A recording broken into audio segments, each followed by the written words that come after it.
হ্যাঁ, আরে এটা কি?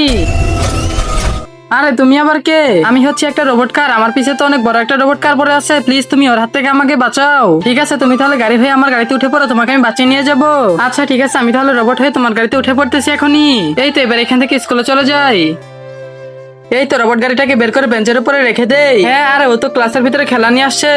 কিরে মিন্টু, তুই ক্লাসের ভিতরে খেলা নিয়ে আসছিস কেন? আরে স্যার, স্কুলে আসার পথে ও তো বেগে উঠে পড়ছিল, ওর তো হাত পাও নেই যে ও একা একা করে তোর বেগের ভিতরে উঠে আসবে। যা গিয়ে খেলনাটা সাইডে রেখে আয়। আচ্ছা ঠিক আছে স্যার, এটাকে আমি সাইডে রেখে দেই। স্যার, এটাকে সাইডে রাখতে দিয়ে না, এটাকে একদম বাইরে ফেলে দিতে বলেন। হি হা হা হা হা। এই বাচ্চারা তোমরা সবাই চুপ করো, আমি একটু 5 মিনিটের জন্য বাইরে গেলাম, এসে যেন দেখি পড়াশোনা করতেছো। হ্যাঁ, আরে কি কোথায় ওই রোবটটাকে লুকিয়ে রাখছিস তোরা? এত বড় একটা রোবট, মিন্টু তাড়াতাড়ি এখান থেকে ভাগ। এই মিন্টু, তুমি আমাকে এই ভয়ঙ্কর রোবটের হাত থেকে এখনই বাঁচাও প্লিজ। দাঁড়াও, আমি এখনই কিছু একটা করতেছি। এই তো এই বরফ পানিটা রোবটের গায়ে ঢেলে দিই। ওই ইয়া, আমি তো তোদের কাউকেই ছাড়বো না। যা বাপরে, আজকে তো একটুর জন্য বেঁচে গেলাম। বন্ধুরা, নেক্সট পার্ট দেখতে চাইলে ভিডিওতে লাইক দিয়ে চ্যানেলটিকে সাবস্ক্রাইব করে দাও।